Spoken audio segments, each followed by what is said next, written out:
નમો હરિયંતાણમ નમો સિદ્ધાણમ નમો આયર્યાણમ નમો વજ્જાયાણમ નમો લોહે સૌવસાવણમ એસો પંચ નમુકારો સૌવ પાવપણાસણો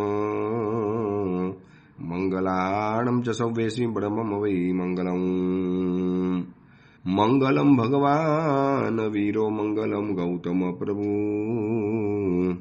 મંગલમ સ્થૂલભદ્રાદ્યા જૈન ધર્મોસ્તુ મંગલમ.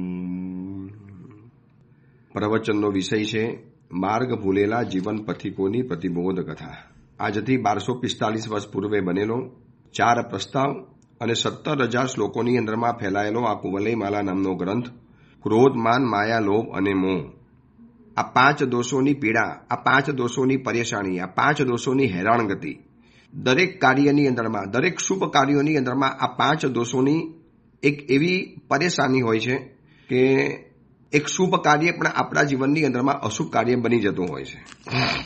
તો આ 5 દોષોની પીડા અનાદિકાળથી આપણે પરેશાન સહન કરતા આવ્યા, એની પરેશાનીને આપણે સ્વીકારતા આવ્યા, કારણ કે આપણે એનું સાચું સ્વરૂપ જાણતા નહોતા. હવે જ્યારે સાચું સ્વરૂપ જાણવાની અંદરમાં મળ્યું, ખબર પડી કે આ 5 દોષો અસલની અંદરમાં શું એ લોકોની વાસ્તવિકતા છે, શું એ લોકોની સત્યતા છે, શું હકીકત છે, અને એ હકીકતને, વાસ્તવિકતાને સંપૂર્ણ રીતે કથા દ્વારા બતાવવા માટે આ ગ્રંથ કોશિશ કરે છે કે 5 દોષોના ભોગ બનેલા જીવો કેવા હેરાન થયા અને એનાથી મુક્ત બન્યા તો જીવન કેવું આગળ નીકળી ગયું, એ આખી વાત આ કથા દ્વારા બતાવે છે. અને એ કથાને જાણતા જાણતા આપણે ત્યાં સુધી પહોંચ્યા કે કુવલયમાલા કુવલયચંદ્ર કુંવરના દર્શન કરવા માટે અતિ ઉત્સુક બની ગઈ છે. એટલી બધી ઉત્સુક બની ગઈ છે કે એને ખાવું, પીવું, બીજા બધા પોતાના કાર્યો, દૈનિક કર્તવ્યો, આ બધાની અંદરમાં પણ એ અસ્તવ્યસ્ત બની ગઈ. એટલે ધાવ માટે આખા કુવલયમાલાનું આખું સ્વરૂપ, એની જન્મકથા, એની જન્મ હકીકત અને આટલા વર્ષોના પુરુષના દ્વેષ પછી તમારા જેવો એક ઉત્તમ, સર્વોત્તમ, સર્વગુણ સંપન્ન, સર્વતોમુખી પ્રતિભા સંપન્ન એવા યુવકને પ્રાપ્ત કર્યા પછી હવે આટલા વર્ષોનો પુરુષોનો જે દ્વેષ એનો દબાયેલો હતો હવે એ 10 ગણો ઉછળી અને તમારી ઉપર સ્નેહની અંદરમાં બદલાઈ ગયો છે. હવે આ સ્નેહ એની અંદરમાં એટલો બધો ઉછાળા મારે છે કે સ્નેહને પોતે પણ નથી સહન કરી શકતી, પોતે પણ એને વશમાં નથી રાખી શકતી, પોતે પણ એ સ્નેહના વશની અંદરમાં નથી રહી શકતી. એટલે એની આખી જીવનચર્યા, એટલું નિયમિત જીવન હતું, આખું આખું બદલાઈ ગયું છે. સુનમુન રહે, ઉદાસ રહે, વારે વારે સંકિત થયા કરે. તો કુંવર, એક વખત તો તમારે એને મળવું પડશે. અને આ જાણ્યા પછી આટલું કહીને ધાવ માતા તો ચાલી ગઈ. હવે સંસ્કારી યુવક, સર્વગુણ સંપન્ન છે, સર્વ સમર્થ છે, કોઈને પૂછવાની જરૂરિયાત પણ નથી. આવતીકાલે ભાવિ પોતાની પત્ની થવાની છે, આમાં કોઈ મિનમેક ફરક નથી. માત્ર બસ વચમાં એક મુહૂર્ત માટે રાહ જોવાની અંદરમાં આવે છે. તો પોતાની થનારી ભાવિ પત્ની પોતે અને એ સામેથી મળવા માટે માગે છે. અને કદાચ મળે તો એવો કોઈ વ્યવહારનો કોઈ એવો મોટો વાંધો પણ નથી આવતો. આજના સમયની અંદરમાં જે રીતે લગ્ન પહેલા કે જાતે લગ્ન નક્કી કરી લેવાના અને એ પછી જે રીતે બેફામ રીતે મળવાનું ચાલે, બે રોકટોક મળવાનું ચાલે, બિલકુલ મર્યાદાહીન રીતે મળવાનું ચાલે, એ બધાના માટે એક દીવા દાંડી સમાન, એ બધાના માટે એક લાલ બત્તી સમાન, અથવા તો એ બધાના માટે એક આદર્શ સમાન આ કુવલયચંદ્ર કુંવરની આ કથાની અંદરમાં આ વાત છે. મહેન્દ્ર કુંવર કહે છે ચલો મળી આવીએ. ત્યારે કુવલયચંદ્ર કુંવર કહે છે કે કેવી રીતે જવાય? વડીલોનો આની અંદરમાં અનાદર નહીં થાય? મહિલાઓ નહીં જાણે? શું આપણે ઉદ્યાનની અંદરમાં આપણે એકલા આવીશું? શું બીજા લોકો પણ ઉદ્યાનની અંદરમાં નહીં હોય? અને આવું કરવાથી શું આપણું યોગ્ય લાગશે? કોઈને એમ નહીં લાગે કે આપણે સ્વચ્છંદ બની ગયા, સ્વતંત્ર બની ગયા, આપણે મર્યાદાહીન બની ગયા? ત્યારે મહેન્દ્ર કુંવર કહે છે કે મળવું એમાં કંઈ બહુ વાંધો નથી, ભલે નહીં પણ મળો, પરંતુ આ ધાવમાતા ભોગવતી જે કહીને ગઈ છે એ કયા પછી કદાચ તમને સ્ત્રી હત્યાનું કલંક પણ લાગી શકે છે. કદાચ તમે એક સ્ત્રીને આવી રીતે કદાચ ગુમાવી પણ શકો છો, જે રીતે એનો સ્નેહ જે કાબુની બહાર નીકળી ગયો છે. કુમારે કીધું છે, કુમાર કહે છે કે શું કોઈનો વિરોધ નહીં થાય, શંકાનું સ્થાન નહીં બને, કુલને કલંક નહીં લાગે? શું લોકોની અંદરમાં લોકગણનાથી આ વિરુદ્ધ કાર્ય નહીં થાય? શું આના માટે હું લોકોને કાયર નહીં લાગું? શું આટલો પણ હું મારા જાતને વશમાં સંયમમાં જાતને નથી રાખી શકતો? લોકો અમને કાયર નહીં ગણે? બસ આ વિચારના આજના સમયની અંદરમાં યુવા યુવતીઓને જો આવી જાય તો કોલેજ દરમિયાન અથવા તો ટ્યુશન ક્લાસીસ દરમિયાન અથવા તો વિદેશની અંદરમાં ભણવા માટે જ્યારે જવાનું હોય છે, આજુબાજુની અંદરમાં માતા પિતા નથી હોતા, પરિવાર નથી હોતો, કોઈ જુનારું નથી હોતું, કોઈ બંધન નથી હોતા, કોઈ માથા ઉપર મર્યાદા નથી હોતી, કોઈની નજર નથી હોતી, કોઈને જવાબ આપવો પડે એવી કોઈ વ્યક્તિ બાજુની અંદરમાં નથી, કોઈની આંખની શરમ નડે એવી એક પણ વ્યક્તિ આજુબાજુની અંદરમાં નથી. વિદેશની અંદરમાં બિલકુલ ખુલ્લા વાતાવરણની અંદરમાં રહે છે. એ સમયની અંદરમાં માનો કોઈક એવા વિજાતીય પાત્રને જ્યારે મળવાનું થાય અથવા તો કોઈ વ્યક્તિ સામેથી પ્રેરિત કરે, સામેથી આગ્રહ કરે, ફોર્સ કરે, પ્રપોઝ કરે, અને એવા સમયની અંદરમાં આ વિચાર જે કુવલય ચંદ્રકુંવર વિચાર કરે છે, શું કોઈનો વિરોધ નહીં થાય? શંકાનું સ્થાન નહીં બની શકાય? કુલને કલંક નહીં લાગે? કુલ અમારું ખરાબ નહીં ગણાય? લોકોની અંદરમાં ગણનાથી વિરુદ્ધ નહીં થાય? આ વિચારના વર્તમાન સમયની અંદરમાં લગભગ ચાલી ગઈ છે. લગ્ન પહેલા જે રીતે બે રોકટોક વ્યભિચાર ચાલે છે, લગ્ન બાહ્ય સંબંધો જે રીતે ખુલ્લે આમ ચાલે છે, સિરિયલોની અંદરમાં જોઈ અને જે રીતે સિરિયલ અને વેબ સિરીઝની અંદરમાં જોઈને જે રીતે એનું આંધળું અનુકરણ કરવાની અંદરમાં જાય છે, એમના માટે આ કુવલય ચંદ્રકુંવરનો આ એક પ્રસંગ આટલો બધો સમર્થ રાજકુમાર છે અને કોઈ બીજી વ્યક્તિ નથી જે વ્યક્તિ સાથે લગ્ન લગભગ નક્કી થઈ ચૂકેલા છે. હવે માત્ર મુહૂર્ત વચમાં આડું આવે છે, એ સિવાય બધું જ નક્કી થઈ ગયેલું છે, જગ જાહેર થઈ ગયું છે. રાજાએ, રાણીએ, માતા પિતાએ બધાએ સ્વીકારી લીધું છે, છતાં પણ કુવલય ચંદ્રકુંવર વિચાર કરે છે કે આવી રીતે મળવામાં અયોગ્ય લાગે છે. અને એ વખતે મહેન્દ્ર કુંવર કહે છે કે ખરેખર કુવલય ચંદ્રકુંવર તું કાયર તો છે. ત્યારે કુવલય ચંદ્રકુંવરનો જે જવાબ સાંભળવા જેવો છે, એને કીધું સાવ સાચું, હું બીકણ છું, કારણ કે દેવતાઓ, અસુરો, મનુષ્યોથી ભરેલા આવા મોટા ભુવનની અંદરમાં સત્વવાળો હોવા છતાં પણ હું ભલભલાને હરાવી શકું છું, ભલભલાની સાથે બાત ભીડી શકું છું. દેવ, દાનવ, માનવ, અસુર કોઈ પણ આવે, એ બધાથી ભરેલા આ ભુવનની અંદરમાં સત્વવાળો હોવા છતાં પણ હું ખરેખર અપયશથી ભય પામું છું. કેટલો અદ્ભુત જવાબ છે કુવલય ચંદ્રકુંવરનો! કેવા સંસ્કાર, કેવી મર્યાદા, કેવી ખાનદાની, કેવી માતા પિતાના આપેલા સંસ્કારોની આ વિરાસત છે કે ભલે તું મને કાયર ગણે તો ગણે, અને હકીકતની અંદરમાં હું અપયશથી ડરું છું. આ કરવાના કારણે રખેને મારા માતા પિતાનો અપયશ થઈ જાય, મારા કુલનો અપયશ થઈ જાય, આવતીકાલે કોઈ કલંક લાગી જાય. આ વિચારણા મારા માટે કે તમારા માટે કરવી કઠિન છે. જ્યારે કોઈ પ્રલોભન કે કોઈક અનુકૂળતા આપણી સામે જ્યારે બરોબર સામેથી આવેલી હોય, સામેથી આપણને કહેવા માટે આવે, કોઈ જોનારું નથી, કોઈ જાણનાર નથી, કોઈને ખબર પણ નથી પડવાની, ધાવ માટા ભોગવતી સામેથી કહે છે કે તમે મળવા માટે આવો, અને કુવલય માલા તમને મળવા માટે ઝંખે છે. બસ તમે કહો એટલે તમે ઉદ્યાનની અંદરમાં આવી જાઓ. આટલું સ્પષ્ટ આમંત્રણ હોવા છતાં પણ કુવલય ચંદ્રકુંવર કહે છે કે આ જગતની અંદરમાં હું બીકણ ગણું તો બીકણ, પણ અપયશનો બહુ ડરું છું. શું કોઈ વ્યક્તિને આવો વિચાર આવે? રાત્રિ ભોજન કરું છું અને કોઈ ઉત્તમ મુનિવરોને જ્યારે ખ્યાલ આવશે, અરે આ મારો ભક્ત રાત્રિ ભોજન કરે છે, એવા અપયશનો શું ડર લાગે? કદાચ શરાબ પીતા હો, વ્યસનના સેવન કરતા હો, તો એવા સમયની અંદરમાં શું મારો અપયશ થશે? આવો કોઈ વિચાર આવે છે? અમે હમણાં જે વિહાર કરીએ છીએ, શંખેશ્વરથી ગિરનાર તરફનો વિહાર, બસ આજે 16 તારીખ થઈ ગઈ. આ તમે 16 તારીખનું પ્રવચન સાંભળી રહેલા છો. 17 તારીખ વચમાં એક જ દિવસે, આડો એક જ દિવસ 18 તારીખે સવારે તો ગિરનાર તળેટીની અંદરમાં પહોંચી જવાના અને ગિરનાર તીર્થનો દર્શન થઈ જવાના. વર્ષોથી સેવેલું સપનું, વર્ષોથી જોયેલ એક સેવેલી ભાવના એ 18 તારીખે તો પરિપૂર્ણ થઈ જવાની. પરંતુ શંખેશ્વરથી ગિરનાર તરફના વિહારની અંદરમાં ખાસ તો વધુ ને વધુ જેમ જેમ અંદર આવતા ગયા, શંખેશ્વરથી અંદરના રસ્તાની અંદરમાં કાઠિયાવાડ, સૌરાષ્ટ્ર, ઝાલાવાડ, આ બધા એરિયાની અંદરમાં ફર્યા. દુઃખની સાથે કહેવું પડે, આ અપયશની જે વાત નીકળી છે ને માટે કહેવું પડે છે, દુઃખની સાથે કહેવું પડે. અહીંયા પપ્પા હોય, અહીંયા છોકરી હોય, અહીંયા છોકરાઓ હોય, અહીંયા દાદા હોય, કોઈ પણ ઉંમરની અહીંયા પુરુષ વ્યક્તિ તમને જોવા માટે મળે, કોઈક મહિલાઓ પણ જોવા માટે મળી, પણ કોઈ પણ ઉંમરનો અહીંયા પુરુષ તમને જોવા માટે મળે. 15, 16, 18 વર્ષ ઉપરનો કોઈ પણ યુવકને અમે જોયા.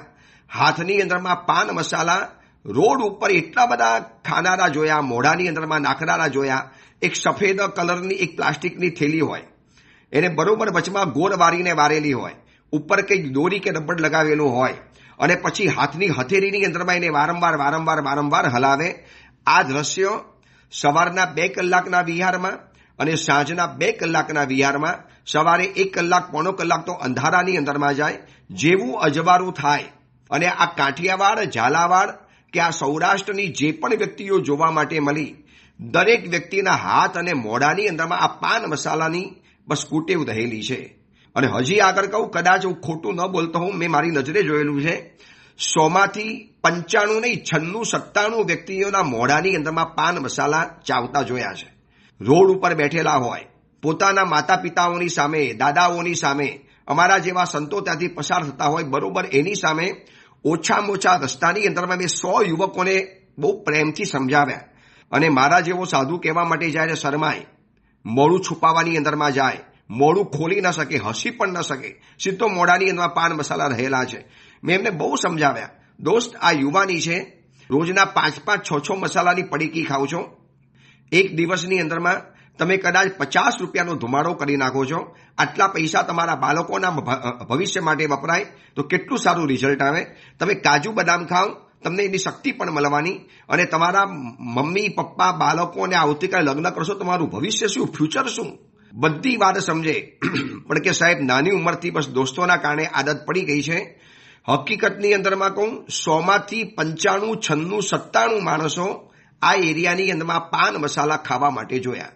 અપયશનો કોઈ ડર જ નથી. કેવું લાગશે મારા મોઢાની અંદરમાં પાન મસાલા હોય.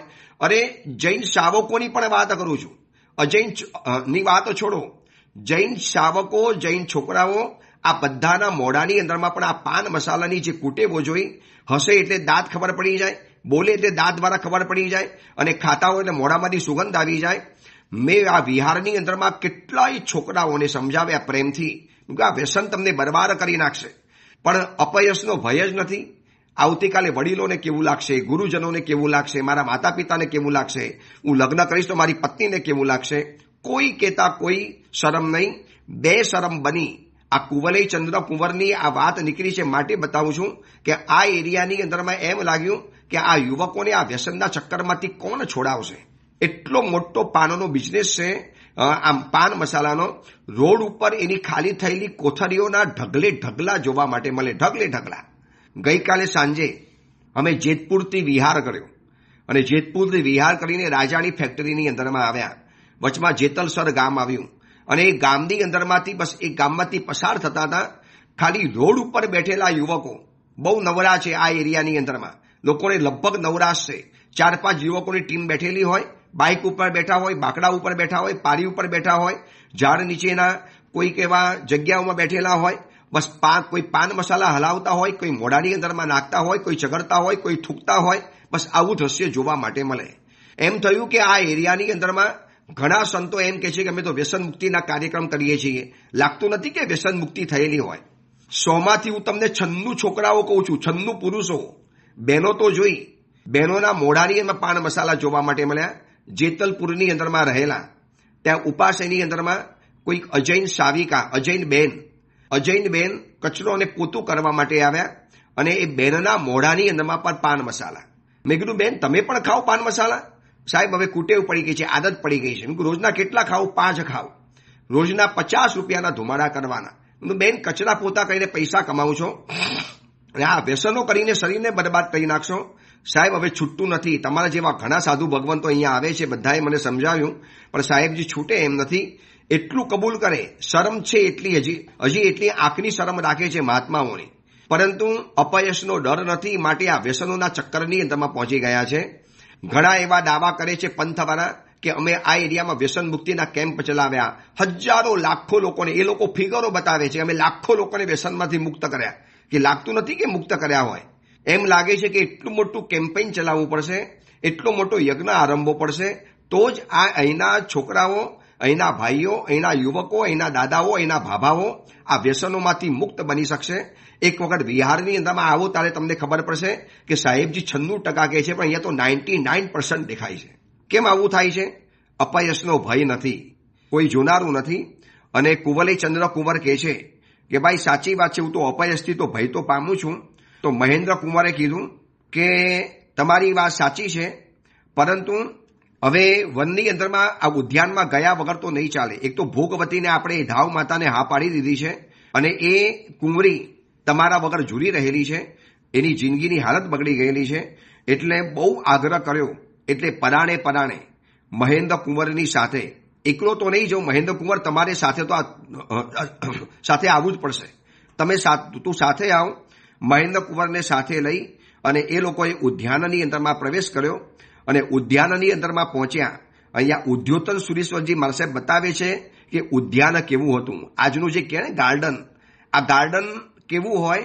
અને અહીંયા જૂના સમયની અંદરમાં ગાર્ડનની અંદરમાં કેટલી જાતના વૃક્ષો હતા. આવા બધા વૃક્ષો તો ખાલી આપણે નામની અંદરમાં જોયા છે, સાચા તો ક્યાં હશે ખબર નથી. ચંદનનું વૃક્ષ, અશોક, મંદાર, દેવદારુ વગેરેના વૃક્ષોથી મનોહર આ ઉદ્યાનનું વર્ણન કરે છે. પછી એલચી, લવિંગ, લવલી, કેર વગેરેના મંડપોથી ઢંકાયેલું આખું વન હતું. આ બધાના એક કડલી વહન હોય, આ બધાને એવી વેલાઓ હોય, એના કારણે આખો એક મંડપ બની ગયો હોય. મધ્યની અંદરમાં ચંપક, અશોક, પુન્નાક, નાગ વગેરે વૃક્ષો રહેલા હતા. આંબા, મહુડા, મંદાર અને બકુલના વૃક્ષોથી શોભતું આ ઉદ્યાન.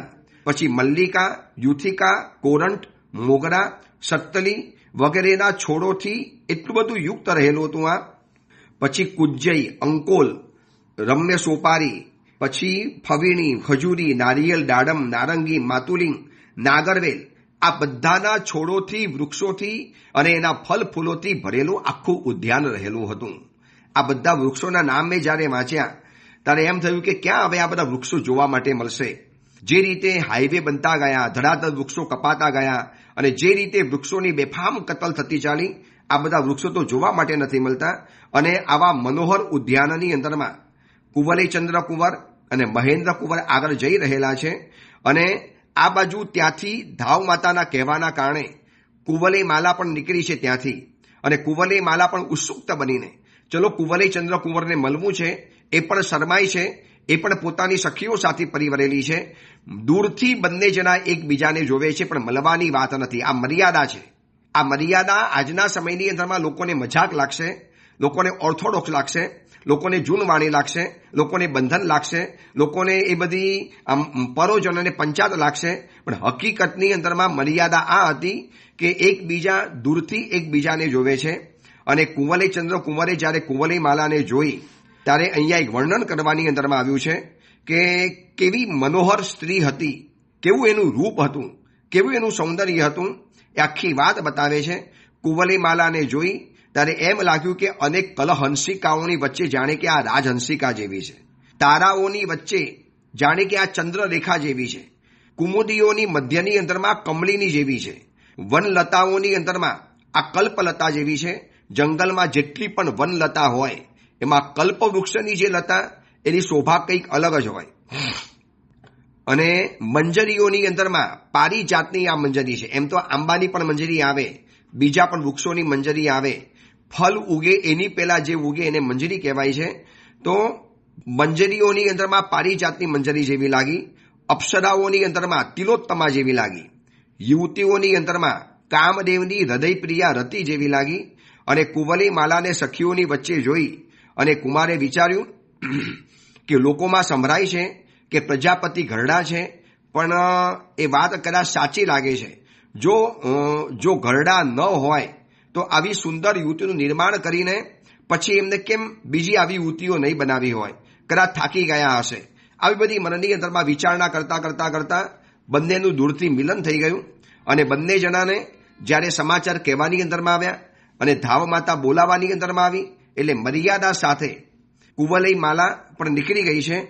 અને આ રીતે રાહ જોતા એક ધન્ય દિવસ એવો આવી ગયો કે કુંવલે માલા અને કુંવલે ચંદ્ર કુંવર સુખપૂર્વક રાજસભાની અંદરમાં હતા. અને એ દિવસે રાજાએ જ્યોતિષીઓને બોલાવ્યા અને પૂછ્યું કે કુંવલી માલાના લગ્નની સમયની ગણતરી કરી કે નહીં આપે. અને એ વખતે કીધું, રાજન, બસ એ જ કહેવા માટે આવેલા છીએ કે એ દિવસને ગણતા ગણતા જન્મ નક્ષત્રનો ચંદ્ર ઉપચય અને પુષ્ટિને કરનારો છે. આ જ્યોતિષ શાસ્ત્ર પણ જરૂરી છે કે જન્મ નક્ષત્રનો ચંદ્ર હોય તો ચંદ્ર ઉપચય એટલે કે વધુ બલ આપનારો છે, અને સૂર્ય સુવર્ણને આપનારો છે, બૃહસ્પતિ પુત્રનો લાભ કરનારો છે, બુધ ભોગને આપનારો છે, મંગલ કુટુંબની અંદરમાં વિજય કરનારો છે, શુક્ર શાંતિને કરનારો છે, શનિ ભૂમિનો લાભ કરાવનારો છે, વળી ઉત્તરાયણ પણ નિવૃત્ત થયું છે, લગ્ન બલવાન છે, બધા ગ્રહોની દ્રષ્ટિ સૌમ્ય છે, પાપ ગ્રહોની દ્રષ્ટિ બીજાથી છેદાય છે. એટલે રાજન, આ એક ઉત્તમ દિવસ મને મળેલો છે. આ ઉત્તમ દિવસે અને મારી ગણતરી કરતા કરતા કરતા મને એમ લાગે છે કે 108 જ્યોતિષીઓ કદાચ ભેગા થાય તો પણ આ લગ્ન યોગની વિરુદ્ધની અંદરમાં એક વાત નહીં કાઢી શકે. જો આ યોગ ચૂક્યા તો આવનારા 12 વર્ષ સુધી આવો સુંદર યોગ નહીં મળે.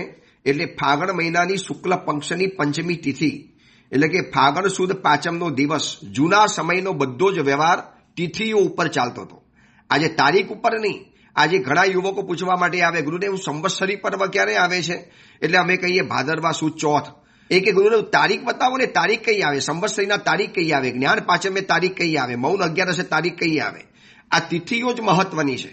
પણ વર્તમાન સમયનો આખો વ્યવહાર ચાલે છે તારીખ ઉપર. છતાં પણ જૈન સંઘ તિથિઓની મગજમારી લઈને એવો બેઠા છે. કેટલીક વ્યક્તિઓ તિથિઓની એવી જડ આગ્રહ લઈને બેઠેલા છે, બસ તિથિ અમારી સાચી, અમે કહીએ એ જ સાચા. અરે તમારા જ દીકરાઓ હવે તારીખ ઉપર વ્યવહાર કરતા થઈ ગયા. જન્મ દિવસ યાદ હશે ને તો તારીખ પ્રમાણે યાદ હશે, તિથિ પ્રમાણે તો કોઈને યાદ નહીં હોય. તિથિ પ્રમાણે તો ક્યારેય કોઈને કોઈ દિવસ યાદ નથી રહેતો. તો અહીંયા પણ બતાવ્યું કે ફાગણ સુદ પંચમીનો દિવસ બુધવાર, સ્વાતિ નક્ષત્ર, રાત્રિના પ્રથમ પહોર વીતી ગયા પછી બીજા પ્રહોરની 4 ઘડી પરિપૂર્ણ થઈ જાય અને એ સમયની અંદરમાં લગ્ન કરવા જેવા છે. સિંહ લગ્ન પત્યા પછી કન્યા લગ્ન જ્યારે ચાલતું હોય ત્યારે એ સમયની અંદરમાં હું જ્યારે શંખ ફૂંકું, જ્યારે ગણતરી કરીને હું શંખ ફૂંકીશ, બસ એ સમયની અંદરમાં તમારે કન્યાદાન કરી રહેવાનું. એ સમયે તમારે કન્યાને વરાવી રહેવાની અને એનો ભરતાર પણ દીર્ઘાયુ થશે, દીર્ઘકાલ સૌભાગ્યવરી સ્ત્રી થશે, પતિને વશ કરનારી થશે અને બંને જણા કરોડો પ્રમાણ ધન પ્રાપ્તિને કરશે અને પૃથ્વીની અંદરમાં સર્વોત્તમ એવો ઉત્તમ પુત્રનો એ લોકોને યોગ થવાનો છે. બહુ બધી લાંબી વાતો કરી જ્યોતિષીઓએ અને આ રીતે નક્કી કરી રાજાએ કીધું કે તમે હમણાં જે પંચમીનો દિવસ આપ્યો છે, બસ એ જ દિવસ અમે તમારા પ્રમાણે નક્કી કરીએ છીએ. જોશી મહારાજે કીધું કે જેવી તમારી આજ્ઞા. અને બંને જણાને કહી દીધું, કુંવલી માલા અને ચંદ્રકુંવરને, કે હવે તમારા લગ્ન આ દિવસની અંદરમાં થવાના છે. આ સાંભળ્યા પછી કુંવલી માલાનો હર્ષ અપાર વધી ગયો. હવે લગ્નની તૈયારી ચાલે છે. લગ્નની તૈયારીની વાત એટલા માટે બતાવું છું કે ઉદ્યોતન સુરીશ્વરજી મહારાજે તો અહીંયા ખૂબ વર્ણન કરેલું છે. આજના સમયની લગ્નની તૈયારીઓ અલગ હોય છે અને જૂના સમયની તૈયારીઓ અલગ રહેતી હતી. આજે તો કેવા લગ્નો હોય છે? પ્રી વેડિંગ શૂટિંગ, અને એના માટે ક્યાં ડેસ્ટિનેશનની અંદરમાં ભટકવાનું, છેક ત્યાં જાય દરિયા કિનારે અથવા તો ગોવાની અંદરમાં અથવા તો કોઈ એવા પર્વતો હોય ત્યાં જઈને નકલી શૂટિંગો કરવાના અને એવા પ્રકારની એક્ટિંગ કરીને પ્રી વેડિંગ શૂટિંગ બનાવવાના. અને બીજા નંબરની અંદરમાં હવે જે ચાલે છે ને ડાન્સ સેરેમની, લગ્ન પહેલાની આગલી રાત્રે સંગીત સંધ્યા હોય અને એમાં જે ડાન્સ કરવાનો હોય અને એના માટેના કોરિયોગ્રાફર બોલાવવાની અંદરમાં આવે. એમાં વિધર્મીઓ પણ આવે અને વિધર્મીઓ આવ્યા પછી આપણી કેટલી દીકરીઓના જીવનોને બરબાદ કર્યા છે, ઉલટા માર્ગે ચડાવી દીધા છે. એટલા માટે રાજસ્થાનની અંદરમાં તો કેટલાય ગામવાળાએ પ્રતિબંધ મૂકી દીધો કે આપણા ગામની અંદરમાં એક પણ સંગીત સંધ્યા, ડાન્સ સેરેમની બંધ કરી દેવામાં આવે છે. જો જૈન સંઘ સફારો નહીં જાગે, જૈન સંઘના મોવડીઓ, આગેવાનો, સંઘના અગ્રણીઓ, એ લોકો શું કરે ખબર છે? પોતાના દીકરા લગ્ન આવે છે અને માટે પણ નથી કહી શકતા. પણ આના માટેનો કોઈ ક્રાંતિકારી નિર્ણય તો કરવો તો પડશે જ કે આ લગ્નની અંદરમાં જે ધૂમ ખર્ચા થાય છે. અરે એક ઉબધાનમાં છરીપાલી સંઘમાં 99ની અંદરમાં કદાચ 2 મીઠાઈ વધુ બનાવી નાખી, થોડું ડેકોરેશન વધારે કરી નાખ્યું અને ઓહો, જાણે કે મહાપાપ થઈ ગયું હોય એટલો મોટો કોકીરો મચાવનારો એક વર્ગ છે. કોઈ મહાત્માએ પુસ્તકો લખ્યા અને એનો વિમોચન સમારંભ જો સુંદર રીતે શાસન પ્રભાવશાળી કરવાની અંદરમાં આવે તો એનો પણ વિરોધ કરનારા માણસો છે. પણ એ લોકોને લગ્નની અંદરમાં થનારા ભપકા, બિનજરૂરી ખર્ચા, બિનજરૂરી ડેકોરેશન અને લાઇટોની ભરમાર અને પુષ્પોનો ઢગલાબંધ વ્યય અને ભોજનનો ખોટો વપરાશ અને લાખો રૂપિયાના ભોજનના ખર્ચા, એક હજારો રૂપિયાની ડીશ, આના બાબતમાં વિરોધ કરવાનું કોઈ પણ એને મન નહીં થાય. કેમ તમને ખાલી ધર્મના ક્ષેત્રમાં વિરોધ કરવાનું મન થાય છે? એવા કેટલાય મહાનુભાવોને જાણું છું નામ સાથે સુરત, મુંબઈની અંદરમાં, કે મહાત્માઓના દરેક પ્રસંગોની અંદરમાં ટીકા ટિપ્પણનો એક વોટ્સઅપ મેસેજ એ લોકો તરફથી ફરતો થઈ જાય, જાણે પોતે શાસનના અધિકારી બની ગયા, પોતે જાણે શાસનના હિતચિંતક બની ગયા. અને વળી પાછી હિંમત નથી એટલે નીચે શું લખશે? શાસન સેવા સમિતિ, અથવા તો સંઘ સુપહિત ચિંતક, અથવા તો સંઘ સેવક, સંઘનો હિતચિંતક. તો ભાઈ હિંમત હોય તો નામ લખો ને. જો તમને આટલી બધી સાચી વાત લાગતી હોય તો બીના નામે કેમ બધી વસ્તુઓ જવા દો છો? પરંતુ એ લોકોને એ ખર્ચો નથી દેખાતો. લગ્નની અંદરમાં બિનજરૂરી ઢગલા બંધ ફોગટના ખર્ચા હોય છે. અહીંયા લગ્નની જે તૈયારી બતાવી છે કે ત્યાર પછી રાજકુલની અંદરમાં કેવા કેવા કાર્યો પ્રવર્તવા લાગ્યા. ધાન્ય ખંડાવા લાગ્યું, સખીઓ ધાન્યના ફોતરા કાઢવા લાગી, કાઢીને સાફ કરવા લાગી, મીઠાઈઓ તૈયાર થવા લાગી, ભોજનને યોગ્ય પદાર્થો એકઠા થયા, કુંભારોને બોલાવવાની અંદરમાં આવ્યા, માચડાઓ બનાવવાની અંદરમાં આવ્યા. લગ્નની વ્યવસ્થાની અંદરમાં માચડાઓ બનાવવાની અંદરમાં આવ્યા, ધવલ ગૃહોને સુશોભિત કરવાની અંદરમાં આવ્યા, વર વેદિકા બનાવવાની અંદરમાં આવી, ચંદરવા બંધાયા, રત્નોની પરીક્ષાઓ થઈ, અશ્વોને તૈયાર કરવાની અંદરમાં આવ્યા, હાથીઓ તૈયાર કરવાની અંદરમાં આવ્યા, રાજ લોકોને નિમંત્રણ આપવાની અંદરમાં આવ્યું, ખેપિયાઓને મોકલાયા દૂર દૂરની અંદરમાં આમંત્રણ આપવા માટે, બંધુ વર્ગોને બોલાવવા અને પૂછવાની અંદરમાં આવ્યા, ભવનની અંદરમાં સુશોભન તૈયાર કરવાની અંદરમાં આવ્યું, ભીતો સફેદ રંગથી અંગાવવાની અંદરમાં આવી, ચાંદીના પદાર્થો એ બધા તૈયાર કરાવવાની અંદરમાં આવ્યા. યવાંકુર લગ્ન પહેલા જવના અંકુરા રોપવાની અંદરમાં આવતા હતા વિધિ પ્રમાણે. આજે થાય છે કે નથી ખબર નથી પડતી, પરંતુ યવાંકુર રોપાવાની અંદરમાં આવ્યા, દેવતાઓની પૂજાને નમન કરવાની અંદરમાં આવ્યા, નગરના માર્ગો સાફ કરવાની અંદરમાં આવ્યા, અને છેલ્લે હવે આવ્યું કે કાપડ તૈયાર કરવાની અંદરમાં આવ્યું, વસ્ત્ર તૈયાર કરવાની અંદરમાં આવ્યા, સુતરાઉ વસ્ત્રો તૈયાર કરવામાં આવ્યા, ધજાઓ તૈયાર કરવાની અંદરમાં આવી, અને મનોહર ચામરોની રચના કરવાની અંદરમાં આવી. એટલી બધી તૈયારીઓ બતાવી છે. હવે આજના સમયની અંદરમાં જે રીતે શોપિંગનો રોગ લાગુ પડ્યો છે, લગ્ન નક્કી થયા નથી ત્યારથી ખરીદી માટે ગામ નગરની અંદરમાં ભટકવાનું, ગામની અંદરમાં. એના માટે ધનનો વ્યય, સમયનો વ્યય, કલાકોનો વ્યય, આરાધનાઓ છોડી દેવાની, પ્રવચન જતું કરી દેવાનું, પરિવારને સીધાવતા રહેવાનું. અને શોપિંગ તો એટલું ધૂમ ચાલે છે કે બસ જાણે કે મહારોગ બની ગયો છે, મહારોગ. શોપિંગ કર્યા વગર તો ચાલે જ નહીં. એમાં લગ્ન આવે એટલે એક સરખા કપડાં, એક સરખો આખો પરિવારના કપડાં હોવા જોઈએ. ભલે વિચારો મળે કે ન મળે, પણ વસ્ત્રનું મેચિંગ તો થવું જ જોઈએ. અને આ રીતે જે આખી ઉલટી ગંગા વહે છે, અહીંયા એમ લખ્યું છે, એ નગરની અંદરમાં કોઈ પુરુષ એવો નહોતો, અથવા તો કોઈ સ્ત્રી એવી નથી કે જે કુંવલી માલાના વિવાહ પ્રસંગે હાફરા એટલે કે ઉતાવળમાં કાર્યમગ્ન જોવા ન મળેલા હોય. હવે આજે તો કેવું છે ખબર છે? આખી ઇવેન્ટ વાળાને સોંપી દેવાનું. અને હવે લગ્નો ગામમાં નથી થતા. પહેલા લગ્નો ગામમાં થતા હતા ને, તો એના કારણે ગામવાળાને રોજીરોટી મળતી હતી. ઢોલીવાળો કમાતો હતો, ત્યાંના ઝાડુ અને ભંગીવાળા કમાતા હતા, મંડપવાળા કમાતા હતા, સ્થાનિક કરિયાણાવાળા કમાતા હતા, સ્થાનિક વાડીઓવાળા કમાતા હતા, સ્થાનિક માણસોમાં પૈસો ફરતો હતો.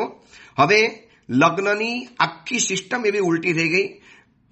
કોઈ એવા હિલ સ્ટેશનના રિસોર્ટમાં પહોંચી જવાનું, ત્યાં લગ્નો કરી લેવાના, એટલે એક રિસોર્ટવાળા કમાય. એ રિસોર્ટની અંદરમાં 2 દાડાનો પ્રસંગ કરી લે, 3 દાડાનો પ્રસંગ કરી લે. જઈ આવો લોનાવાલાની અંદરમાં. અમે વિહાર કરતા ગયા વખતે જતા હતા જાલના અંતરિક્ષજી તરફ. એ વખતે રસ્તાની અંદરમાં કેટલાય પરિવારો પરિચિત મળ્યા. ભૈયા ક્યાં ચાલ્યા? સાહેબ ઇગતપુરીની અંદરમાં રિસોર્ટમાં લગ્ન રાખ્યા છે, ત્યાં જઈ રહેલા છીએ. એટલે જૂના કાળની અંદરમાં જે લગ્નો ગામડાની અંદરમાં થતા હતા ને, આજે પણ ધન્યવાદ છે રાજસ્થાની પરિવારોને કે એ લોકોએ કેટલાક પોતાના ગામોની અંદરમાં આજે એક નિયમ બનાવી દીધો છે કે લગ્ન તો ગામની અંદરમાં જ કરવાના. ફિક્સ નિયમ. બહાર કરે તો સમાજની બહાર મૂકી દે. દરેક ગામે, દરેક સમાજે, દરેક નગરવાળાએ આ નિયમ ખરેખર કરવા જેવો છે. આ રિસોર્ટની અંદરમાં બેફામ પાપ ચાલે છે. એટલા અનાચાર, વ્યભિચાર, દુરાચાર ચાલે છે. શરાબની છોરો ઉછળતી જાય. રિસોર્ટના એકાંતની અંદરમાં કયા પાપ નહીં થતા હોય એ સવાલ છે. એની સામે આખું ગામના આશીર્વાદ મળે. આખું ગામ જોડાય, નાનાથી લગાવીને મોટા માણસો બધાની કમાણી થાય, બધાને લાગે. અને આવા 10 લગ્નો 15-50 લગ્નો જો ગામની અંદરમાં થઈ જાય, ગામવાળા કેટલું બધું કમાઈ જાય, એ લોકોના કેટલી દિલની દુવા મળે. કોણ રિસોર્ટવાળા તમને આશીર્વાદ આપવાના છે? ડબલ ખર્ચો કરીને રિસોર્ટમાં કરે છે, એના કરતાં ઓછા ખર્ચે ગામની અંદરમાં કરે, દુવા પણ મળે, ખર્ચો પણ બચી જાય અને એક પરંપરાને નિભાવી પણ લાગે છે. અને ઇવેન્ટવાળા નથી, અહીંયા લખ્યું છે કે એક સ્ત્રી અને પુરુષ એવો નથી કે જે કુંવલી માલાના વિવાહ પ્રસંગની અંદરમાં વ્યસ્ત ન બન્યો હોય. હાફરા ફાફરા લખ્યું છે, ઉતાવળા દોડતા જ દેખાયા છે. નગરની અંદરમાં એક પુરુષ એવો નથી કે જેના હૃદયમાં કુંવલી ચંદ્ર ન હોય, અને એક નારી એવી નથી કે જેના હૃદયની અંદરમાં કુંવલી માલા ધારણ ન કરાયેલી હોય. આ શબ્દ મૂક્યા છે, એ શબ્દ તમારી સામે બોલું છું. પ્રાકૃત ભાષાનું ગુજરાતી કહીને તમારી સામે બોલું છું કે નગરમાં એક પણ પુરુષ નથી કે જેના હૃદયની અંદરમાં કુંવલી ચંદ્ર કુંવર ન હોય, અને એક સ્ત્રી એવી નથી કે જેના હૃદયની અંદરમાં કુંવલી માલા બેઠેલી ન હોય. હવે લગ્નની આખી વિધિ બતાવે છે કે લગ્નની શું સિસ્ટમ હતી, લગ્નની શું પરંપરા હતી, લગ્ન શેના માટે કરાતા હતા, લગ્ન કરતી વખતે કેવા કેવા વિધિ વિધાનો થતા હતા, એની વાત પણ આવતીકાલે જાણવા જેવી છે. એ જ મંગલ કામના મંગલ ભાવના. જેના આજ્ઞા વિરુદ્ધ કાંઈ પણ બોલાયું હોય તો મિચ્છામી દુક્કડમ.